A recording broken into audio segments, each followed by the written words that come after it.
Berapa banyak yang bersuka cita hari ini? Lambaikan tangan saudara yang merasakan hadirat Tuhan, dua tangannya. Boleh kita kasih tepuk tangan yang meriah buat Tuhan kita. Saudaraku, hari ini saya ingin membagikan kepada kita semua satu firman Tuhan yang judulnya Never Ending Joy. Atau sukacita yang tak berkesudahan. Doa saya ini yang Anda terima sepanjang pemberitaan firman Tuhan ini. Ada sukacita surgawi yang diimpartasikan dalam hati saudara. Amin. Baik saudara yang mengikuti secara langsung di tempat ini, maupun Anda yang mengikuti secara online, dari manapun saudara berada, doa saya Roh Kudus memenuhi hatimu dengan sukacita. Amin. Kita buka di Hagai 2 ayat yang ke-10. Adapun rumah ini, kemegahannya yang kemudian akan melebihi kemegahannya yang semula. Firman Tuhan semesta alam. Jadi bagian pertama dari ayat ini bicara tentang kemegahan. Kemegahan itu sama dengan kemuliaan. Ya, Alkitab ngomong akan ada kemegahan yang lebih besar. Berarti akan ada kemuliaan yang lebih besar, lebih terang. Seperti seri khotbah bulan ini, kita kasih judul Brighter Than Ever. Berarti lebih terang dari yang pernah, daripada yang sudah. Nah ini yang Tuhan mau kerjakan. Nah sekarang kita perhatikan bagian kedua dari ayat itu. Ya karena bagian pertama janji tentang kemuliaan yang lebih besar, kemegahan lebih besar. Mari kita lihat bagian yang kedua. Dan di tempat ini aku akan memberi damai sejahtera. Demikianlah firman Tuhan semesta alam. Jadi ternyata saudaraku, kalau kemegahan yang lebih besar itu dinyatakan, kemuliaan yang lebih besar dinyatakan, maka berikutnya yang Tuhan akan berikan adalah damai sejahtera. Oke, jadi kemegahan dan damai sejahtera itu jalannya selalu bersama-sama. Ya, dan saya berdoa ini yang akan Anda alami dalam hidup saudara. Tuhan nyatakan kemuliaannya lebih besar. Tuhan juga berikan damai sejahteranya luar biasa di dalam hati saudara. Ya, jadi kemegahan atau kemuliaan yang sejati itu yang disertai dengan damai sejahtera. Kalau kemegahan tanpa damai sejahtera itu palsu. Saya doa Anda nggak dapat yang palsu. Saya berdoa Anda dapat yang asli, yang dari Tuhan, yaitu kemuliaannya dinyatakan, juga damai sejahteranya diimpartasikan dalam hati saudara. Itu sebabnya saya berdoa sementara Anda menerima firman Tuhan ini, semua kesedihan, semua beban berat yang ada di hati saudara, semuanya dilenyapkan, digantikan dengan damai sejahtera. Terima itu dengan iman dalam nama Tuhan Yesus. Oke, ini penting sekali. Kenapa? Karena Yesus yang kita sembah, dia disebut Raja Kemuliaan. Benar? Tapi di saat yang sama, dia juga disebut Raja Damai. Jadi sama-sama pribadi yang sama, satu sisi Raja Kemuliaan, sisi yang lain adalah Raja Damai. Ternyata kemuliaan dan damai itu jalannya selalu berbarengan. Karena itu hari ini dengan iman terima itu kemuliaan Allah dan alami itu damai sejahtera Tuhan biarlah bertahta di dalam hati saudara. Dan yang lebih luar biasa lagi, kalau saudara dapat damai yang dari Tuhan, maka saudara sepupunya ikut datang. Saudara sepupu dari damai sejahtera apa? Sukacita. Doa saya saat ini juga hati saudara penuh dengan damai sejahtera sekaligus sukacita ilahi melimpah dalam hidup saudara. Never ending joy, sukacita yang tak berkesudahan. Dan itu yang saya percaya saat ini kita di bulan Desember dalam suasana Natal, sesaat lagi kita juga akan merayakan Natal. Ya, biasanya di bulan seperti ini kita akan sering mendengar ucapan selamat Natal. Dalam bahasa Inggrisnya ucapan itu Merry Christmas. Tahukah saudara Merry Christmas ya itu artinya kalau Christmas Natal. Merry itu artinya riang gembira, penuh suka cita. Jadi ketika seseorang ngomong sama saudara Merry Christmas, Sebenarnya dia sedang mendeklarasikan secara profetik dalam hidupmu, biarlah Natalmu jadi Natal yang merry. Jadi Natal yang riang gembira. Jadi Natal yang penuh sukacita. Doa saya Desember ini adalah Desember yang penuh dengan sukacita, kebahagiaan, dan riang gembira di dalam hati saudara. Kasih tepuk tangannya boleh yang paling meriah buat Tuhan kita.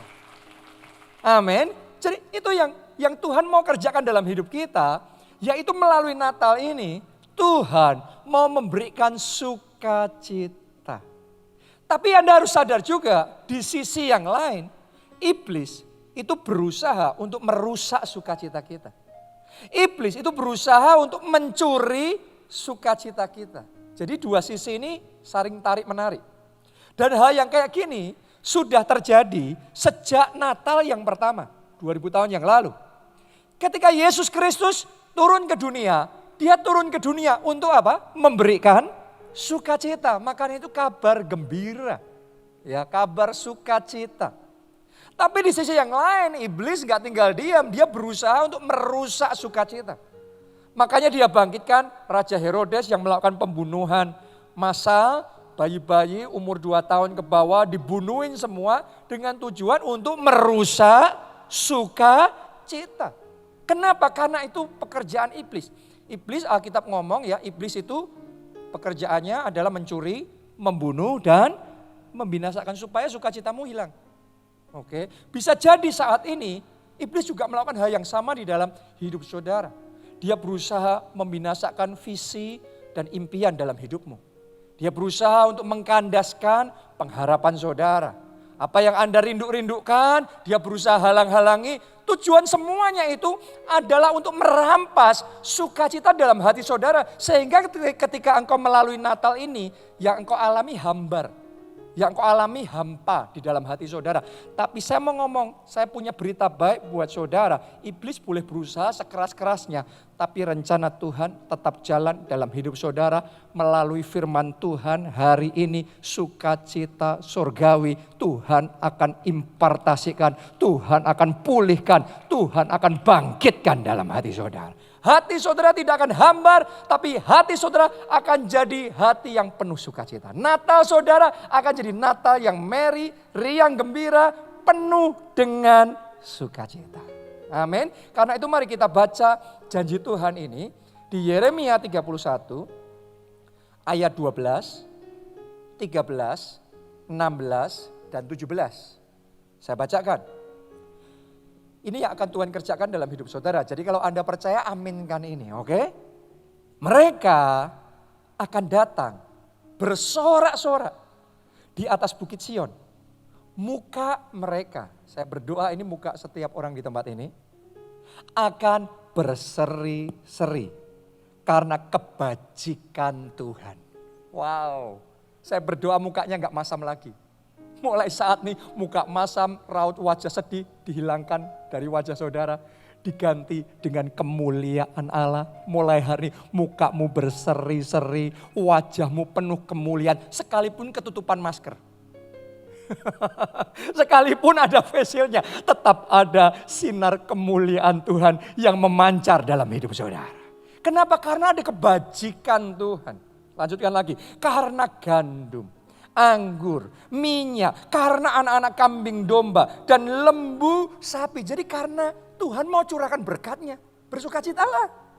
Lihat berikutnya, ditulis begini, hidup mereka, hidup saudara dan saya akan seperti taman yang diairi baik-baik. Boleh katakan amin saudaraku. Mulai hari ini saya deklarasikan di dalam nama Yesus, kesehatanmu akan seperti taman yang diairi baik-baik. Pekerjaan saudara seperti taman yang diairi baik-baik. Keuangan saudara, karir saudara seperti taman yang diairi baik-baik.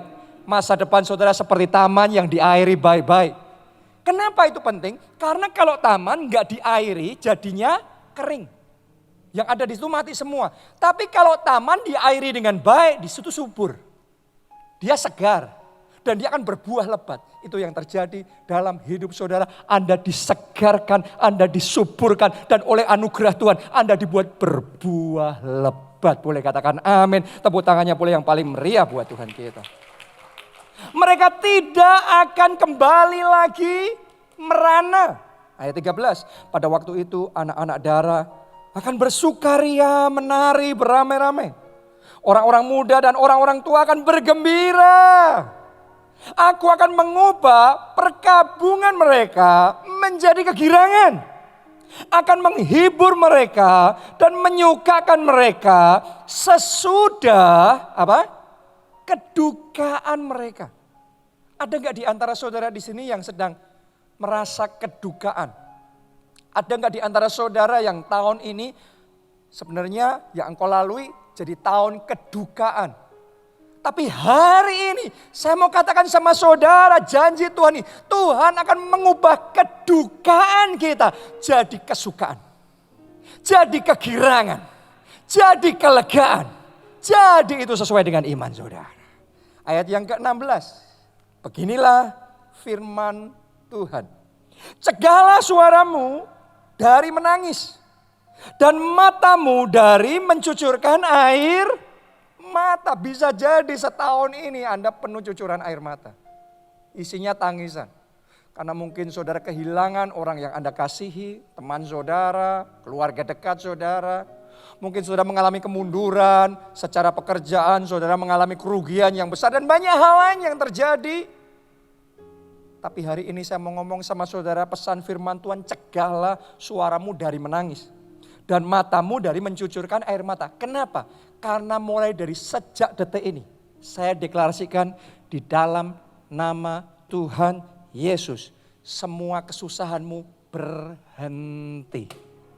Mulai detik ini titik, enggak koma lagi, semua kesusahan saudara, kedukaan saudara berhenti. Babak yang lama sudah selesai, babak yang baru dimulai, babak yang penuh damai dan sukacita dan kemenangan yang gilang gemilang dimulai terjadi dalam hidup saudara. Kita katakan amin, kasih tepuk tangan yang paling meriah buat Tuhan kita. Sebab untuk jeripayamu ada ganjaran. Demikianlah firman Tuhan. Mereka akan kembali dari negeri musuh. Ayat 17. Masih ada harapan untuk hari depanmu. Demikianlah firman Tuhan, anak-anak akan kembali ke daerah mereka. Kalau Anda merasa sudah lose hope, Anda merasa sudah hopeless. Tapi firman Tuhan ngomong masih ada harapan untuk hari depanmu. Bisa jadi di antara saudara di sini mengingat situasi yang ada dalam pernikahan saudara, boleh dikatakan secara manusia nggak ada harapan. Nggak bisa lagi dipulihkan, nggak tertolong lagi. Karena sudah kayak telur di ujung tanduk. Nggak mungkin lah bisa dipulihkan. Tapi saya mau katakan sama saudara, masih ada harapan. Oke, ini pesan firman Tuhan, saya percaya bukan kebetulan.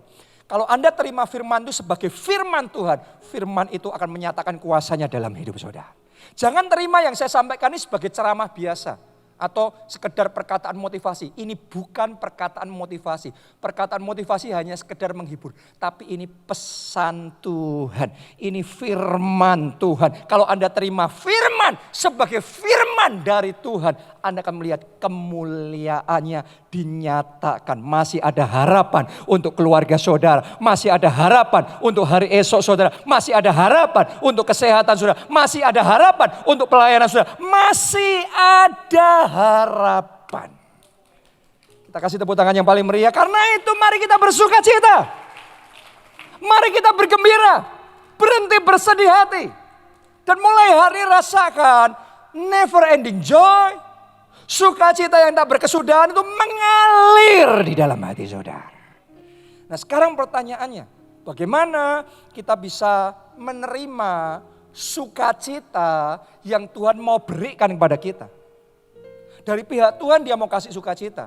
Tapi kalau kita nggak tahu cara menerimanya, kita nggak merasakan sukacita itu. Jadi hari ini pertanyaannya bagaimana saudara dan saya bisa menerima sukacita yang Tuhan mau berikan sama kita.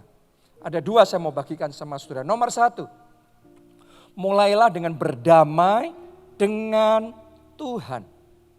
Kalau saudara mau damai, maka terlebih dahulu berdamailah dengan Raja Damai. Maka damai sejahteranya akan diberikan di dalam hati saudara. Jadi berdamai dengan Tuhan. Berdamai dengan Tuhan artinya kembali pada Tuhan. Artinya bertobat pada Tuhan. Artinya berbaikan sama Tuhan. Artinya mendekat sama Tuhan. Artinya membangun lagi hubungan kita sama Tuhan. Hanya dan hanya kalau kita at peace with God. Kalau kita berdamai sama Tuhan. Pemazmur ngomong hanya dekat Allah saja. Aku tenang. Damai. Anda kalau gak dekat sama Tuhan. Anda boleh punya banyak uang. Anda boleh punya mobil supercar. Ya rumah saudara mewah. Tapi pasti ada emptiness di hati saudara. Ya, jadi hari ini saya aja sudah berdamai dengan Tuhan. Karena berdamai dengan Tuhan itu yang menggaransi damai sejahtera Allah bertahta di dalam hati kita. Kalau kita nggak berdamai, kalau hubungan kita renggang, apalagi kalau rusak hubungan kita sama Tuhan. Susah untuk damai sejahtera Allah itu kita rasakan di dalam hati kita. Itu yang dialami oleh Raja Saul. Raja Saul nih seorang raja, tentunya dia kaya, betul apa tidak? Dia terkenal, dia jabatannya tinggi, dia punya kuasa yang besar. Dia punya banyak bodyguard, tentara-tentara yang memastikan keselamatannya siang dan malam. Tapi gak ada damai di hatinya. Kenapa? Karena hubungannya sama Tuhan rusak. Awalnya dia raja yang diurapi, dia dipilih, dia diberkati. Dan Tuhan pakai dia luar biasa. Tapi sampai di satu titik hidupnya mulai melenceng. Dia mulai banyak melanggar firman Tuhan. Hubungannya sama Tuhan mulai renggang. Sampai akhirnya rusak. Begitu hubungannya sama Tuhan rusak, Alkitab mencatat, bahasanya Alkitab begini. Roh Tuhan undur daripadanya. Jadi tadinya roh Tuhan ada atasnya. Roh Tuhan bertahta dalam hidupnya. Tapi waktu hubungannya sama Tuhan rusak, maka roh Tuhan undur. Sekarang gak ada lagi roh Allah di dalam hidupnya. Begitu roh Tuhan undur karena hubungannya rusak, maka Saul gampang sekali merasa takut, khawatir, stres, depresi. Dengan semua kekayaan, dengan semua kuasa, dengan semua kehebatan yang dia punya, tapi kok gampang kayak gitu? Kenapa? Gak ada damai, gak ada raja damai di dalam hatinya. Roh Tuhan sudah undur, hubungannya sama Tuhan renggang. Kalau saat ini saudara merasakan gampang takut, banyak khawatir, galau hatimu, seringkali susah tidur. Saya mau ngomong sama saudara, coba mari kita teliti dan evaluasi, jangan-jangan ada sesuatu yang perlu dibereskan dalam hubungan kita sama Tuhan. Jangan-jangan saudara gak dekat sama Tuhan lagi, tanpa sadar kita menjauh dari Tuhan. Fokus kita teralihkan, kita banyak mikirin ini, mikirin itu, tetapi personal relationship kita, hubungan pribadi kita sama Tuhan gak kita jaga. Begitu saudara gak jaga, Anda akan bisa merasakan ada sesuatu yang kurang. Ada sesuatu yang kosong di dalam hati saudara. Jadi hari ini saya ajak saudara untuk meneliti. Dan ambil keputusan berdamai sama Tuhan. Mendekat kembali sama Tuhan. Ketika Anda mendekat kembali, Anda memperbaiki hubungan sama Tuhan. Anda punya intimasi, punya keintiman dengan Roh Kudus. Maka kedamaian dari Allah akan kembali bertahta di dalam hati saudara. Itu yang dialami oleh Raja Daud. Kita baca ya sekarang. Tadi kan kita ngomongan tentang Saul. Sekarang mari fokus, lihat Raja Daud. Waktu selama dia dekat sama Tuhan, apapun boleh terjadi. Tapi hatinya tetap damai dan tenang. Ini penting untuk kita pahami karena saya tahu banyak di sini yang sedang menghadapi badai, masalah dalam hidup saudara. Dan mulai hari ini akan ada yang berbeda. Menghadapi badainya mungkin sama. Tapi hatimu damai dan tenang. Hatimu ada sukacita bersama dengan Tuhan. Ya, mari kita baca Mazmur pasalnya yang ketiga. Ayat 1 sampai ayat yang ke-7. Mazmur Daud ketika ia lari dari Absalom. Anaknya. Kenapa? Karena Absalom memberontak sama Daud. Bayangin. Daud itu raja, dikudeta sama anaknya sendiri. Jadi sedang terjadi perebutan kekuasaan. Dan Daud terdesak, dia harus melarikan diri. Artinya waktu itu Daud sedang terdesak. Dia sedang mengalami masalah keluarga, perang sama anaknya, dia kehilangan istananya, dia kehilangan segalanya. Saya mau tanya sama saudara, masalahnya besar apa kecil? Ini masalah nggak main-main nih. Belum tentu masalah kita lebih besar. Bisa jadi masalah Daud jauh lebih besar. Jadi dia dalam kondisi yang nggak mudah. Ayat 2. Ya Tuhan, betapa banyaknya lawanku. Banyak orang yang bangkit menyerang aku. Banyak orang yang berkata tentang aku, baginya tidak ada pertolongan daripada Allah. Wow. Boleh dikatakan masalahnya bertubi-tubi. Banyak sekali. Dia ngomong banyak sekali. Dan orang-orang ngomong ini gak bakal ditolong sama Tuhan. Gak ada mujizat dari Tuhan. Mari kita lihat apa yang Daud katakan. Ayat 6. Ya, kita lompat ke ayat yang ke-6 dan ayat yang ke-7. Daud ngomong begini. Aku membaringkan diri. Lalu apa? Tidur. Saya mau tanya sama saudara. Kemarin malam saudara tidur nyenyak enggak? Dengan semua masalah yang dialami Daud itu pikirannya harusnya berat. Tapi Daud ngomong di tengah semua masalahnya. Aku membaringkan diri lalu tidur. Tidurnya nyenyak, tidurnya tenang, tidurnya indah. Oh, ini blessing dari Tuhan. Bisa tidur nyenyak itu berkat dari Tuhan. Saya berdoa karunia tidur nyenyak Tuhan berikan kepada saudara. Amin. Mulai malam hari ini tidak ada lagi malam yang Anda lalui tanpa bisa tidur. Mulai malam ini, bahkan malam ini juga, waktu saudara tidur, Anda tidur nyenyak, mimpi indah, penuh anugerah. Katakan amin. Kasih tepuk tangan yang meriah buat Tuhan kita. Coba Anda bayangin, masalahnya banyak. Tapi dia santai, dia rileks. Dia tidur nyenyak. Kenapa? Sederhana. Karena dia tahu Tuhan ada bersama dengan dia. Makanya Daud kan yang ngomong. Hanya dekat Allah, aku tenang. Daud tahu dia punya tentara, punya ini itu, tapi bukan jaminan. Tapi Tuhan itu jaminan dalam hidupnya. Tuhan jaminan buat hidup saudara. Tuhan jaminan untuk masa depan saudara. Selama hubungan saudara sama Tuhan beres, Anda tenang. Apapun boleh gonjang ganjing. Pandemi, resesi, krisis, masalah keluarga. Hanya dekat Allah saja. Aku tenang. Ini yang Daud ngomong. Aku membaringkan diri lalu tidur. Aku bangun sebab Tuhan menopang aku. Tuhan menopang saudara.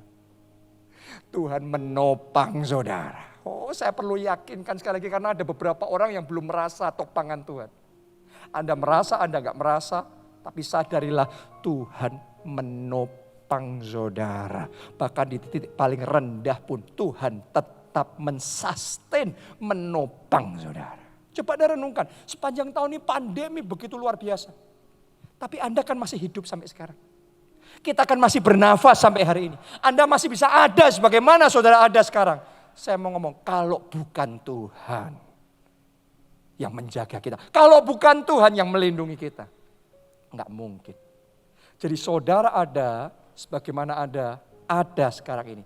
Anda ditopang oleh Tuhan. Keluargamu ditopang oleh Tuhan. Amin.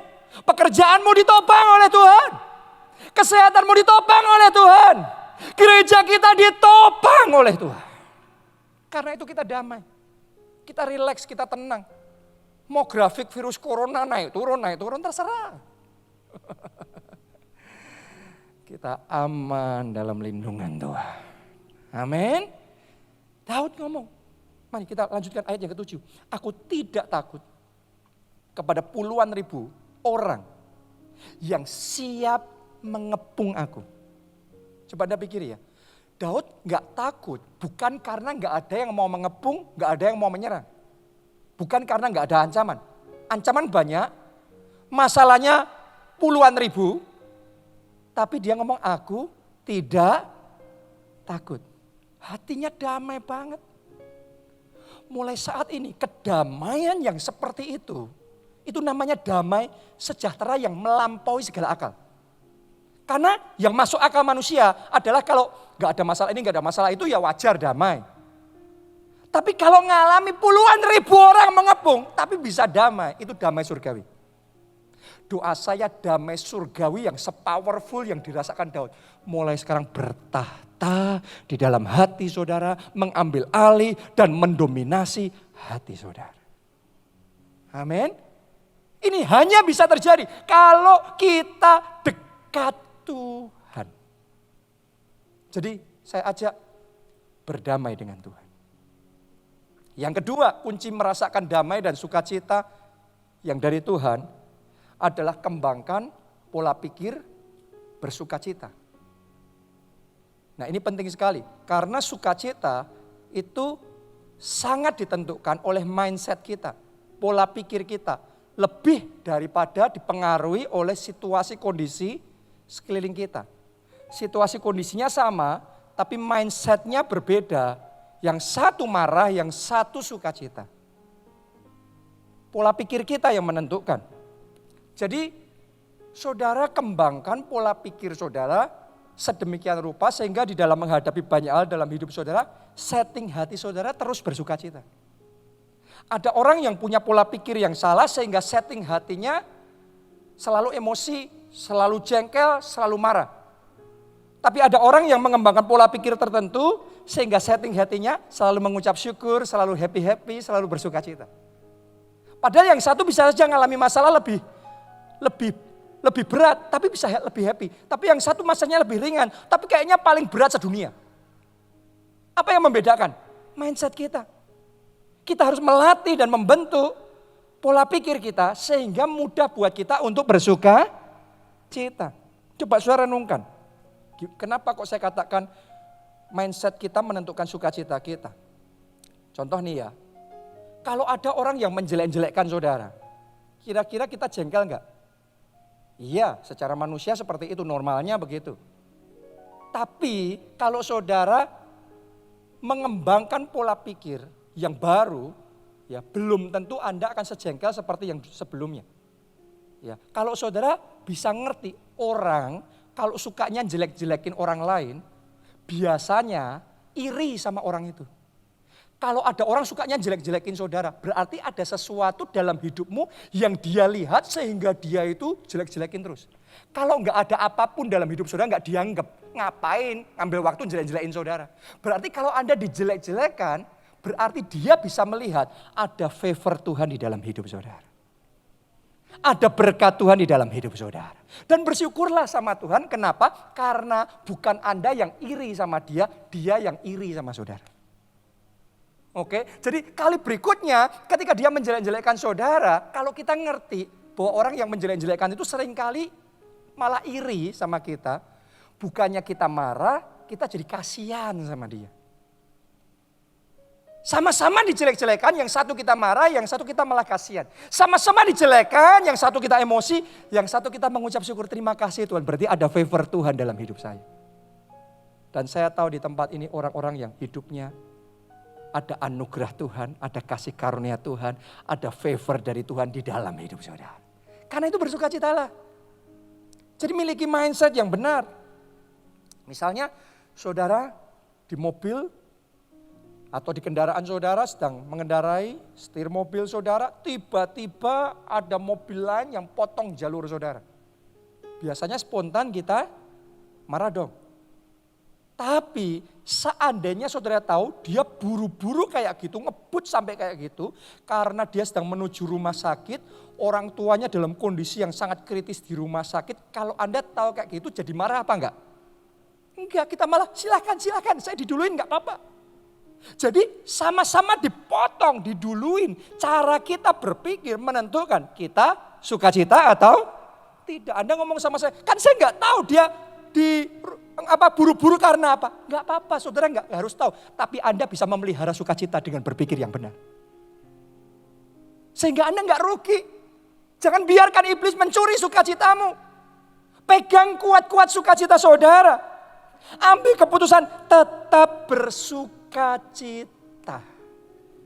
Jadi di dalam menjalani hidup kita, dalam menghadapi masalah dan tantangan itu belajar untuk rileks dan menikmati hidup. Belajar untuk menemukan kebahagiaan dalam hal-hal yang sederhana. Ada orang itu hanya bisa happy kalau visi yang besar tergenapi, mujizat besar terus terjadi. Oke, itu hal-hal yang indah, yang luar biasa. Tapi nggak perlu nunggu sampai sehebat itu baru bisa happy. Saat ini juga saudara dan saya bisa bersukacita. Karena Alkitab yang mengajarkan sama kita, bersukacitalah senantiasa di dalam Tuhan. Sekali lagi kukatakan apa? Bersukacitalah. Jadi saudara jangan nunggu orang lain membuat saudara bersukacita. Itu pasif. Itu sukacita paling rendah itu tergantung sama orang lain. Nunggu do something good sehingga kita feel good, sehingga kita bersukacita. Itu sukacita kelas paling rendah. Tapi saya percaya jemaat keluarga Allah, setiap orang yang ada di sini, saudara semua orang-orang pilihan Allah yang hari ini terima karunia khusus dari Tuhan, namanya never ending joy, sukacita yang tak berkesudahan. Mulai hari ini yang tak berkesudahan bukan kesedihanmu, bukan kedukaanmu, bukan malapetakamu, tapi mulai hari ini yang tak berkesudahan sukacitamu, anugerahmu, berkatmu, kemenanganmu, kesaksianmu. Tuhan nyatakan tak habis-habisnya dalam hidup saudara. Tepuk tangannya pula yang paling meriah buat Tuhan kita. Karena itu belajarlah mengembangkan dan memiliki hati yang gembira. Hati yang gembira itu seringkali juga setting pikiran dan hati kita. Ada orang sudah terbiasa berpikir tertentu dan merasa tertentu. Sehingga setiap pagi dia bangun, walaupun hari itu nggak ada kejadian buruk. Tapi pagi bangun langsung moodnya nggak baik. Sepanjang hari langsung rasanya nggak enak, berat. Pokok hidupnya rasanya berat sekali. Besok ya gitu, besoknya lagi, tiap hari kayak gitu. Kenapa? Karena sudah terlatih untuk berpikir sedih. Untuk punya mood yang jelek. Tapi tahukah saudara, sama seperti kita terlatih berpikir negatif dan punya mood yang jelek, saudara juga bisa melatih diri saudara untuk berpikir positif, untuk punya mood yang baik, untuk bersukacita di dalam hidup saudara. Ambil keputusan bersukacita. Ada berapa banyak orang yang divonis sama dokter karena dia sakit kanker stadium akhir, jadi dokter ngomong cuma punya waktu 6 bulan. Itu sisa waktu dalam hidupnya. Sebagian orang ketika dengar omongan seperti itu langsung drop. Tapi ada segelintir orang yang ketika dengar dokter ngomong gitu pertama kaget juga. Tapi setelah itu dia berpikir, kalau aku hanya punya 6 bulan yang tersisa dalam hidupku. Aku gak mau 6 bulan ini jadi 6 bulan yang gak baik. Aku mau 6 bulan ini jadi 6 bulan terbaik, terindah, paling luar biasa dalam hidupku. Jadi yang dia lakukan, dia ambil keputusan, itu 6 bulan yang terbaik. Aku mau happy, aku mau bersukacita, aku mau menikmati hidupku. Jadi kalau ada pikiran-pikiran baik, pikiran-pikiran jelek datang, ada masalah datang, pokok dia ngomong, aku gak mau sedih-sedih, gak mau dipikirin berat-berat. Hidup aku gak mau buat tegang, aku gak mau buat jadi susah, aku mau buat ringan, aku mau menikmati, aku mau bersukacita. Jadi dia mulai jalan-jalan, dia mulai enjoy waktu bersama dengan keluarganya, dia mulai berlibur, dia mulai ambil keputusan untuk bersukacita. Pokoknya hidup dibuat happy, hidup dibuat seneng. Dia mulai cari teman-teman yang kalau dia ngobrol bareng sama mereka bisa tertawa bareng-bareng. Karena ada orang-orang tertentu yang kalau ngobrol itu bisa banyol saudaraku, dan Anda bisa tertawa terpingkal-pingkal dan selesai sama mereka Anda fresh. Tapi ada sebagian orang kalau saudara ngobrol isinya curhatnya kecewa, sakit hati, masalah berat. Sejam 2 jam Anda dengar dia ngomong begitu, selesai ketemu sama dia Anda pulang Anda lemes langsung. Benar apa tidak? Jadi hari ini ambil keputusan yang beda. Orang-orang seperti ini ambil keputusan dia mulai cari teman-teman yang bisa happy bersama. Mulai melihat film-film yang lucu-lucu setiap hari. Sehingga bisa ketawa-ketawa tiap hari. Itu memutuskan untuk bersukacita. Tanpa sadar dia melakukan firman Tuhan bahwa hati yang gembira adalah obat yang manjur. Sekian bulan berlalu, bukan tubuhnya makin kering, bukan makin parah, bukan makin sakit. Tapi setiap bulan berlalu, dia makin segar, dia makin sehat. Dan ketika dicek, dokter kaget kankernya hilang dan dia sembuh total. Karena hati yang gembira adalah obat yang manjur. Jadi saya mau ngomong sama saudara, sama halnya hati yang gembira bisa mengobati kanker. Tolong dengarkan semuanya, hati yang gembira bisa mengobati insomnia saudara. Hati yang gembira bisa mengobati mah saudara.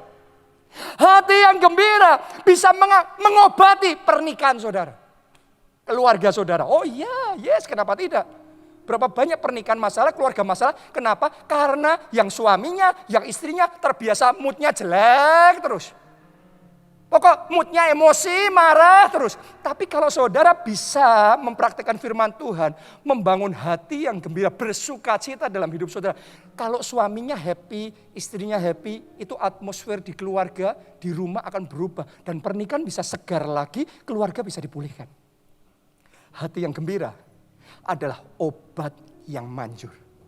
Doa saya saat ini juga, hati saudara dipenuhi kegembiraan, dipenuhi damai sejahtera dan sukacita yang tak berkesudahan di dalam hidup saudara. Amin. Saya mau bacakan ayat terakhir. Ini janji Tuhan buat kita semua dan saya berdoa Anda aminkan ini dan jadi dalam hidup saudara. Terima ini dengan iman. Di Yesaya pasalnya 48 ayatnya yang ke-18. Sekiranya engkau memperhatikan perintah-perintahku, maka, ayo ready? Siapa siap terima berkat Tuhan? Siapa mau terima berkat Tuhan? Aminkan ini ya. Di dalam nama Yesus, damai sejahteramu akan seperti sungai yang tidak pernah kering. Dan kebahagiaanmu akan terus berlimpah. Seperti gelombang-gelombang laut yang tidak pernah berhenti. Jadi dalam hidup saudara. Kita kasih tepuk tangannya boleh yang paling meriah. Amin.